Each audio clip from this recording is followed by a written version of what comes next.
Selamat berjumpa kembali teman-teman pecinta bola tanah air dimanapun Anda berada.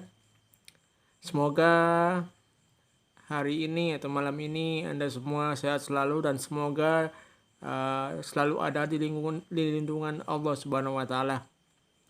Oke teman-teman, sebelum saya lanjut di video ini,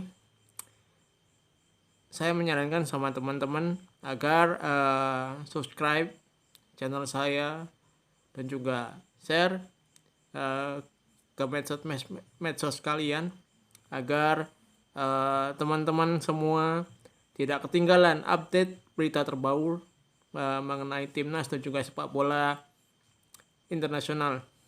Oke teman-teman,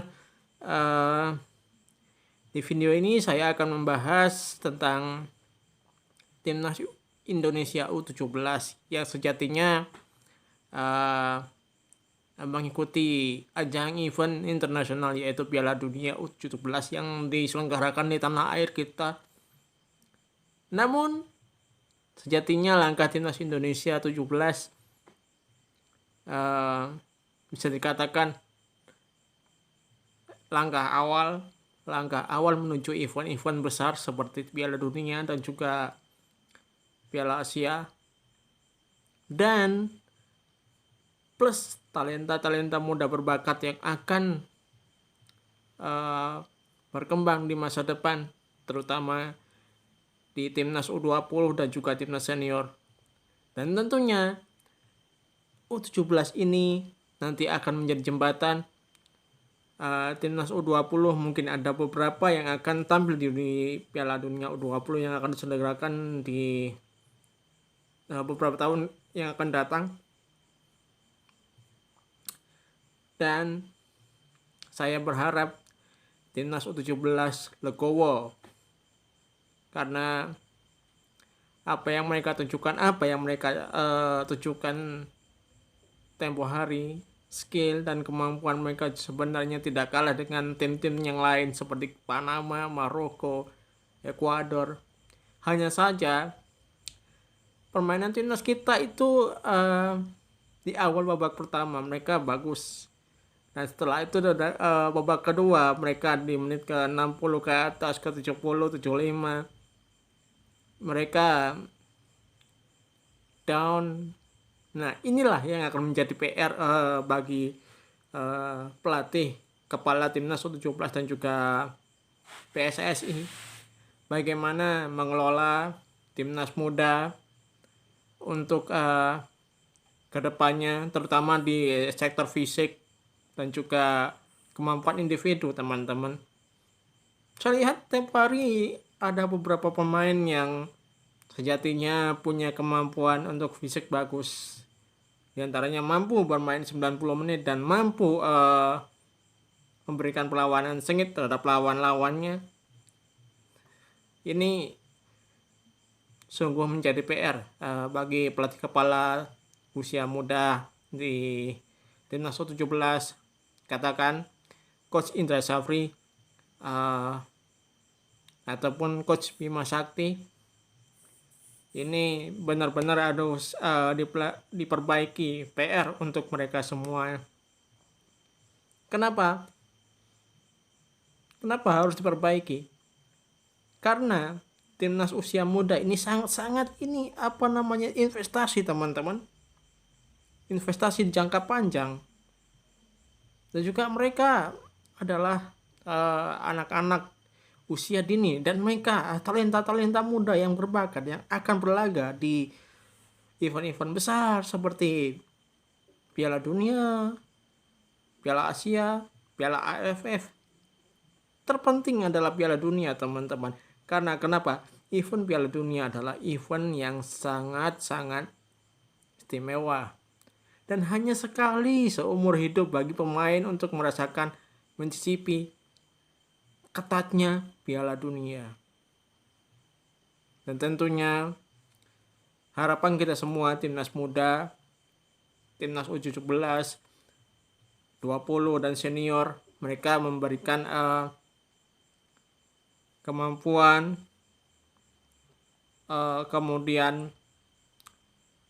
rasa percaya diri, semangat pantang menyerah, Spartan bermain, dan juga menggunakan agar mereka tidak kalah dengan lawan-lawannya yang memiliki postur-postur yang jauh lebih besar dari mereka atau jauh lebih cepat dari mereka.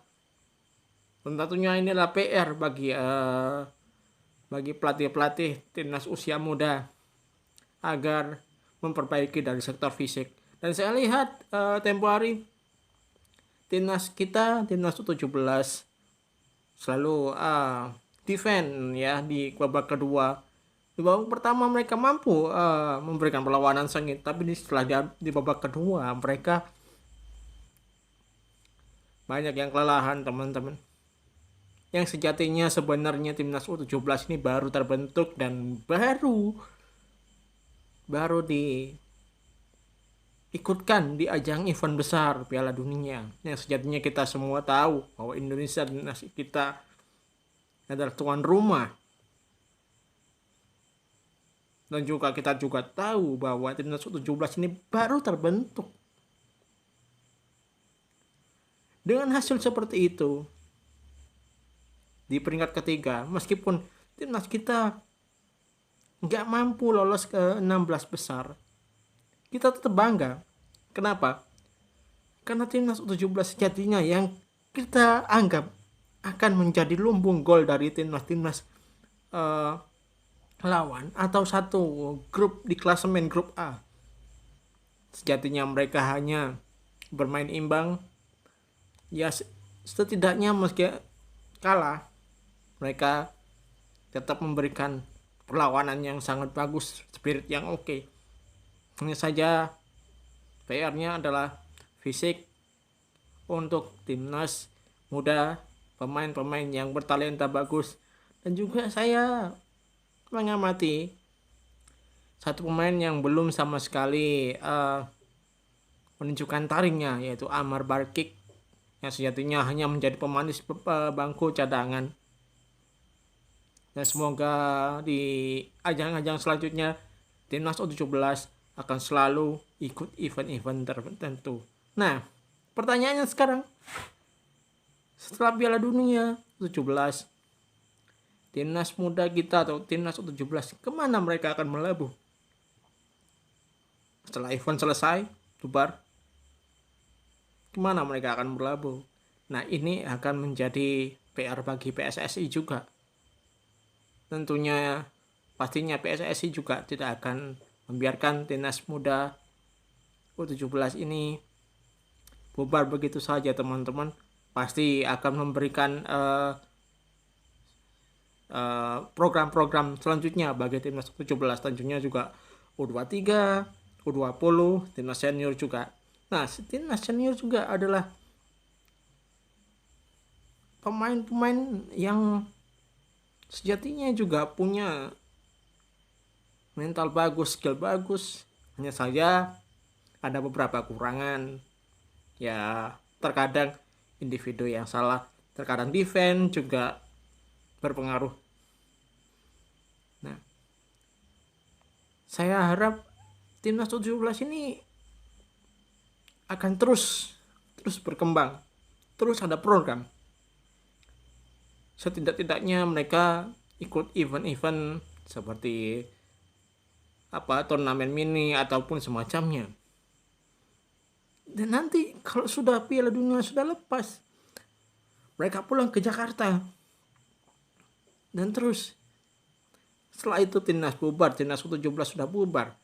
Lalu apa selanjutnya timnas U17 yang akan mereka lalui? Atau event apa yang akan mereka ikuti selanjutnya? Program apa yang akan mereka lakukan nanti? Tentunya kita semua juga akan menunggu, teman-teman. Saya juga berharap timnas U17 akan tetap ikut program-program yang akan diberikan oleh PSSI. Tentunya ini adalah aset bagi masa depan timnas U17, timnas senior, dan U23 dan U20. Dan memang mungkin ya nggak semua timnas U17 nanti akan masuk ke timnas U20. Kenapa? Karena mereka akan bersaing ketat dengan pemain-pemain yang juga mungkin punya individu skill yang bagus dan juga cara bermain yang taktis. Dan satu lagi, sejatinya sebenarnya timnas U17 ini tidak akan bisa lolos ke 16 besar. Hanya saja Dewi Fortuna kurang berpihak ke timnas kita U17, di mana mereka bersaing ketat dengan Meksiko dan juga Korea Selatan. Dan kedua tim ini sejatinya mereka tim kuat, terutama untuk Korea Selatan. Mereka timnas seniornya bagus, timnas mudanya juga bagus. Hanya saja sekarang sepertinya timnas U17 Korea Selatan ini belum mendapatkan nasib yang bagus dari Dewi Fortuna. Dan juga timnas Meksiko sebenarnya mereka hanya mendulang 1 poin. Tapi sejatinya mereka bermain dengan Selandia Baru, bertanding dengan Selandia Baru. Mereka Spartan dan mereka mampu menciptakan gol-gol bagus. Mereka mampu merasakan gol indah 4-0. Dan juga Korea Selatan pun juga sama, mereka melawan Burkina Faso juga tidak kalah sebenarnya permainannya. Mereka juga memberikan perlawanan bagus. Dan juga mereka mampu melesakkan 1 gol. Hanya saja Dewi Fortuna juga tidak berpihak sama Korea Selatan. Itu saja teman-teman. Dan juga timnas kita sebenarnya juga tidak kalah. Hanya saja persiapan yang minim timnas kita baru dibentuk. TC baru beberapa bulan langsung ikut Piala Dunia. Dan bagusnya timnas U17 mampu memberikan perlawanan yang tidak kalah sengitnya. Terutama timnas kita U17 bermain lawan Ekuador. Mereka tidak jelek mainnya. Mereka bagus. Meskipun hanya mendulang 1 poin. Dan beruntungnya mereka tidak kegolan banyak. Yang katakan mereka akan menjadi lumbung gol. Ternyata tidak. Mereka hanya mampu kebobolan 1 gol. Dan kedua, bermain dengan Panama 1-1. Sejatinya juga Panama juga bukanlah tim diacak-acak. Mereka juga tim bagus. Tapi mampu menahan gempuran-gempuran dari tim Panama. Sejatinya juga permainan juga tidak jelek. Ya. Timnas kita juga sama bagus dengan Panama, Ekuador, Maroko. Hanya saja keberuntungannya nggak berpihak sama kita, sama timnas U17. Karena mereka baru terbentuk teman-teman. Ibarat persiapan. Kita akan kerja. Baru sarapan langsung berangkat.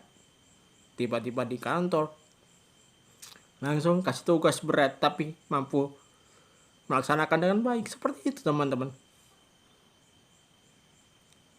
Saya harap